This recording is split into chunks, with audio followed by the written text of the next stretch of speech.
পরীক্ষায় পাশ করলা, এখন তোমার আমি একটা গুরু দায়িত্ব দেব রে ইব্রাহিম। অনেক বড় দায়িত্ব, পারবা কিনা বলো? সাইয়েদনা ইব্রাহিম বলে লাব্বাইক। সুবহানাল্লাহ পড়েন। কি দায়িত্ব আল্লাহ? তোমারে আমি হজ প্রোগ্রামের এমডি বানাই দিলাম, managing director of Hajj programme. হজের এমডি, তুমি হজের কাফেলা করো, তুমি হজের বন্দোবস্ত করো, দেখি এইটাতে তুমি কতটুকু সাকসেসফুল হতে পারো। সুবহানাল্লাহ পড়েন। সাইয়েদনা ইব্রাহিম বললেন, আল্লাহ কি কি করতে হবে খালি কোন। আল্লাহ বলল, প্রথমে আমার ঘর বানাও, কারণ হজ করতে হলে আল্লাহর ঘরের দরকার আছে না নাই? وَإِذْ يَرْفَعُ إِبْرَاهِيمُ الْقَوَاعِدَ مِنَ الْبَيْتِ وَإِسْمَاعِيلُ رَبَّنَا تَقَبَّلْ مِنَّا إِنَّكَ أَنْتَ السَّمِيعُ الْعَلِيمُ সুবহানাল্লাহ পড়েন। সাইয়েদনা ইব্রাহিম, সাইয়েদনা ইসমাইল বাপ বেটা মিলে কাবা ঘর বানাতে শুরু করলো। পাথর কেটে কাবা ঘর বানাতে শুরু করলো। একের পর এক পাথরের সাথে পাথর জোড়া লাগিয়ে আল্লাহর প্রথম ঘর, আউয়ালু বাইতি উদিআ লিন-নাস লাল্লাযী বিবাক্কাতা মুবারাকা, পৃথিবীর প্রথম ঘরটা তিনি পুনর্নির্মাণ করতে শুরু করলেন। ঘর বানানো শেষ। এবার আল্লাহ বললেন, ঘরটারে ঝাড়ু দাও। কি দাও? জোরে কোন, কি দাও? আল্লাহর ঘর ঝাড়ু দেওয়া অনেক সওয়াবের কাজ। দিবেন কেউ কোনোদিন? নাকি খালি মুয়াজ্জিন হুজুরের দমকান? হ্যাঁ, ঝাড়ু দেন নাই কেন? ওই বেটা খাদেম ঝাড়ু দিলি না কেন? এরকম ডাকাইত আছে না নাই? খালি মুয়াজ্জিনের দোষ, খালি খাদেমের দোষ। মসজিদের খাদেম আমরা সবাই। আপনি হতে পারেন সেক্রেটারি, হতে পারেন সভাপতি, হতে পারেন মেম্বার অফ দা পার্লামেন্ট, সব লোকগুলো আল্লাহর মসজিদের খাদেম। চিল্লায় বলেন ঠিক কিনা? আপনি ঝাড়ু দেন একবার, আপনি মসজিদে। শোনো আমারে মুনাজাত, শোনো শোনো ইয়া ইলাহি আমারে মুনাজাত, শোনো আমারে মুনাজাত। পড়ে না আমি? এবার বাপ বেটা মিলে ঝাড়ু দিতে শুরু করলেন। আল্লাহ বললেন, তাহহিরা বাইতিয়া লিত-তাইফিনা ওয়াল আকিফিনা ওয়ার রুকআইস সুজুদ। ইব্রাহিম, ইসমাইল বাপ বেটা মিলে কাবা ঘর ঝাড়ু দাও। ঝাড়ু দিলেন। তাহলে কাবা ঘর বানানো শেষ, ঝাড়ু দাও। এবার আল্লাহ বললেন, হজের আজান দাও। কি দাও? ওয়াআযিন ফিন-নাসি বিল-হাজ্জি ইয়াতুকা রিজালান ওয়া আলা কুল্লি দামির ইয়াতিনা মিন কুল্লি ফাজ্জিন আমিক। সুবহানাল্লাহ পড়েন। ওয়াআযিন ফিন-নাসি বিল-হাজ্জ। ইব্রাহিম কাবা ঘর বানালাম, ঘরটারে ঝাড়ু দিয়ে তাওয়াফকারী, রুকুকারী, সিজদাকারী, ইতিকাফকারীদের জন্য পরিচ্ছন্ন করলা। এবার হজের জন্য আজান দাও। হজ যে করা লাগবে একটা ঘোষণা দাও। সাইয়েদনা ইব্রাহিম বলে, আল্লাহ এমন জায়গায় ঘর বানাতে বললেন এখানে মানুষ নাই, প্রাণী নাই, কেউ নাই, কাউরে দেখা যায় না। কার সামনে হজের ঘোষণা দেব, হজের আজান দেব? কাউরে তো আমি দেখি না। আল্লাহ বললেন, ইব্রাহিম তুমি একটা বড় পাথরের উপরে দাঁড়িয়ে হজের ঘোষণা দাও। দুনিয়ায় অবস্থিত সবগুলো মানুষের কানের মধ্যে ওই আজানের ঘোষণা আমি আল্লাহ পৌঁছে দেব। উনি দাঁড়িয়ে আজান দিলেন, ইয়া আইয়ুহান নাস ইত্তাখাযাল্লাহু বাইতান লিল হজ। আল্লাহ হজের জন্য একটা ঘর বানিয়েছেন, আসো আসো, যাদের সামর্থ্য আছে এসে হজ করে যাও। তখন পৃথিবীতে যত লোক ছিল প্রতিটা মানুষের কানের ভেতরে আল্লাহ আজানের ধ্বনি পৌঁছে দিয়েছে। আমরা যারা ছিলাম না, আমরা ওই সময় ছিলাম, কয়ে ছিলেন? আলামুল আরওয়াহে, রুহের জগতে। রুহের জগতেও আমরা যারা ছিলাম আমাদের কানের মধ্যে এই ধ্বনিটা পৌঁছে দিয়েছে কে? ওই রুহের জগতে থাকা অবস্থায় যারা আমরা লাব্বাইক বলে আওয়াজ করতে পেরেছি, তাদের নসিবে কাবা ঘর জিয়ারতের সুযোগ করে দিবে কে? যারা আমরা লাব্বাইক করতে পারছিলাম তাদের নসিবে কাবা ঘরের জিয়ারত আছে না নাই? তার মানে আল্লাহ বললেন হজের এমডি বানাইছে আল্লাহ, ম্যানেজিং ডাইরেক্টর। আল্লাহ বললেন কাবা ঘর বানাও, বানালেন। ঘর পরিষ্কার করো, করলেন। আজান দাও, আজান দিলেন। তার মানে হজ প্রোগ্রামের যে দায়িত্ব, এই পরীক্ষায়ও, কথা বুঝে নাই মনে হয়, হজ প্রোগ্রামের দায়িত্ব এটাতেও পাস। একটার পর একটা পরীক্ষা দিয়েছে। সব শেষে আল্লাহ পরীক্ষা নিলেন, ইব্রাহিম তোমার বয়স এখন 80 বছর, এবার নিজ হাতে তুমি সুন্নাতে খাতনা করো। কি করো? নিজ হাতে সুন্নাতে খাতনা। সহিহ বুখারীর বর্ণনা। ইখতাতানা সাইয়েদনা ইব্রাহিম আলাইহিস সালাম ওয়া হুয়া ইবনু 80 সানা বিল কদম। কুঠার দিয়ে নিজ হাতে নিজের লজ্জাস্থানের সামনের চামড়ার অংশটা কেটে তিনি নিজ হাতে 80 বছর বয়সে নিজের সুন্নতে খাতনা করেছেন। এমনি এমনি আল্লাহর প্রিয় হয় নাই, এমনি এমনি আল্লাহ লিডার বানায় নাই। আল্লাহ এমনি বলে নাই I'm gonna make you the leader, গোটা বিশ্বের মানুষের নেতৃত্ব দেওয়ার জন্য আমি তোমারে তৈরি করেছি। এমনি হয় নাই, একটার পর একটা পরীক্ষা দিয়ে নিজেকে প্রমাণ করার মধ্য দিয়ে তিনি নেতৃত্বের আসনে আসীন হয়েছেন। চিৎকার করে বলেন ঠিক কিনা?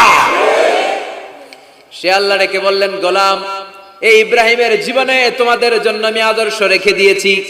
আমি পৃথিবীর বুকে কয়েকজন নবীকে সিলেক্ট করেছি, তার মধ্যে ইব্রাহিমের মর্যাদা ছাড়াই ওনার ফ্যামিলি, ওনার যে ফ্যামিলিটা, it's a blessed family ever in the world. পৃথিবীর সবচেয়ে বরকতময় ফ্যামিলির একটা ফ্যামিলি। এই ফ্যামিলি যেখানেই হাত লাগাইছে ওটা বরকত হয়ে গেছে, যেটা ধরছে মাটি সোনা হয়ে গেছে। কি বরকত! সাইয়েদনা ইব্রাহিম আলাইহিস সালামের পায়ের ছোঁয়া লেগেছিল একটা পাথরে। তিনি যখন কাবা বানাচ্ছেন আর উপরে ওঠে না, বানাতে বানাতে আর নাগাল পায় না, বললেন আল্লাহ এবার কি করি? এই পাথরে দাঁড়িয়ে তুমি কাবা বানাও। বলা হয় যে এই পাথরটা এত শক্তিশালী ছিল, ওনার উপরে ওঠা দরকার লিফটের মতো, পাথরটা উপরে উঠে যেত, নিচে নামা দরকার নিচে নেমে যেত। আবার এই পাথরের জায়গাটাকে আল্লাহ তাআলা নামাজের মুসল্লা বানিয়ে দিয়েছেন, আমাদের জন্য নামাজের মুসল্লা। ওয়াত্তাখিযু মিন মাকামি ইব্রাহিমা মুসাল্লা। আল্লাহ বললেন গোটা বিশ্বের সব মুমিনদের জন্য মাকামে ইব্রাহিমরে আমি মুসল্লা বানায়া দিলাম। বিশ্বনবী যখনই তাওয়াফ করে 2 রাকাত নামাজ পড়তেন, মাকামে ইব্রাহিমের সামনে এসে 2 রাকাত সালাত পড়তেন। আমরাও যারা তাওয়াফ করি, প্রতিটা তাওয়াফের পরে এই মাকামে ইব্রাহিমের সামনে এসে নামাজ পড়তে হয়, জানেন না? পড়ছেন না আপনারা? হাজিরা পড়তে হয়। এই পাথরটা এখনো আছে। দেখেন, ওনার স্মৃতিকে চির অম্লান করার জন্য, সাইয়েদনা ইব্রাহিমের শিক্ষাকে চিরস্মরণীয় করে রাখার জন্য ওনার ফুটপ্রিন্ট, পায়ের ছাপ যে পাথরে লেগেছে, এই পাথরটাকে কাবা ঘরের একেবারে পাশে 11 মিটার উঁচু একটা ছোট্ট গ্লাস ফিটিং করা, ডিজাইন করা মিনারার ভেতরে ওইখানে স্থাপন করা। যারা তাওয়াফ করে ওইটার পাশ দিয়ে তাওয়াফ করতে হয়, আর তাওয়াফ শেষ হলে ওইটার সামনে 2 রাকাত নামাজ পড়তে হয়। বরকত আছে না নাই? ওনার পা লাগছে, এই জায়গা হয়ে গেছে মুসল্লা। এবার ওনার ছেলের পা লাগছে মরুভূমিতে, ওইটা হয়ে গেছে জমজমের কূপ। সাইয়েদনা ইসমাঈল, ওনাকে রেখে হাজার দৌড়াদৌড়ি শুরু করলেন, সাফা থেকে মারওয়া, মারওয়া থেকে সাফা। আহা, এখন এয়ার কন্ডিশন করা, 4 তলা এয়ার কন্ডিশন করা, এত সুন্দর পরিবেশ, এরপরে দৌড়াতে দৌড়াতে আমাদের ঘাম ছুটে যায়। না জানি সাইয়েদাতুনা হাজার কি কষ্ট করে সেখানে দৌড়াদৌড়ি করেছিলেন, না জানি উনার কি কষ্ট পোহাতে হয়েছিল। উনি সাফা থেকে মারওয়া একবার, মারওয়া থেকে সাফা একবার 60টা চক্কর দিলেন। এই 60টা চক্কর, এই দৌড়াদৌড়িটা আল্লাহর কাছে এত ভালো লেগেছে, কিয়ামত পর্যন্ত সব হাজীদের জন্য এই জায়গায় দৌড়াদৌড়ি করাটা আল্লাহ ওয়াজিব করে দিয়েছে। এটা না করলে আপনার হজই হবে না, এখানে দৌড়াদৌড়ি করা ওয়াজিব। দেখেন ওনার ওয়াইফের কাজ কত বরকতময়, উনি দৌড়াদৌড়ি করছেন, এখন আমাদের হজে যে দৌড়াদৌড়ি করা লাগে। সুবহানাল্লাহ পড়বেন না? সাইয়েদনা ইসমাঈল আলাইহিস সালামকে মরুভূমির মধ্যে রেখে উনি দৌড়াদৌড়ি করলেন, পানি নাই, পানির অভাব, দৌড়ে আসলেন, এসে দেখে সাইয়েদনা ইসমাঈল আলাইহিস সালামের পায়ের ধাক্কায় জমজমের পানি বের হতে শুরু করছে, কল কল কল কল করে আওয়াজ। সাইয়েদনা ইব্রাহিম, ইসমাঈল, হাজার এরা আরবি ভাষা জানতেন না, এরা সুরিয়ানি ভাষার মানুষ ছিলেন। কোন ভাষা? সুরিয়ানি ভাষা। তো পানি দেখে হাজার খুব অবাক, কিরে এত সুন্দর পানি, এই পানি তো মরুভূমির বালিতে লেগে সব শুকিয়ে যাবে। পানি যাতে না শুকায় উনি বালি চারদিক দিয়ে উঁচু করে এরকম বাদ দিতে লাগলেন, বাদ দিচ্ছেন আর ওনার সুরিয়ানি ভাষায় বলতে লাগলেন ঝাম ঝাম, মানে হচ্ছে থাম থাম, ঝাম মানে স্টপ, থাম থাম, কেফ, আরে পানি চলে যাস না, চলে গেলে তো পানি ব্যবহার করতে পারবো না, ঝাম ঝাম ঝাম ঝাম। ওনার মুখ নিঃসৃত এই ঝাম ঝাম শব্দ দুইটা আল্লাহর এত ভালো লাগলো, কিয়ামত পর্যন্ত এই কুয়ার নাম আল্লাহ ঝামঝামের কুয়া বানাই দিলেন। এটার নাম বিইরু ঝমঝম। বিষ্ণু বললেন মাউ ঝমঝম লিমা শুরিবা লাহু, এই জমজমের পানির এত বরকত, যেই রোগের নিয়ত করে এই পানি খাবেন ওই রোগ থেকে শিফা দিবে কে? আবার বিষ্ণু বললেন ইন্নাহা তুআমু তুমিন শিফাউ সুকমিন ইন্নাহা মুবারাকা, এই জমজমের পানি গোটা বিশ্বের সব পানির মধ্য থেকে সব চাইতে বরকতের পানি।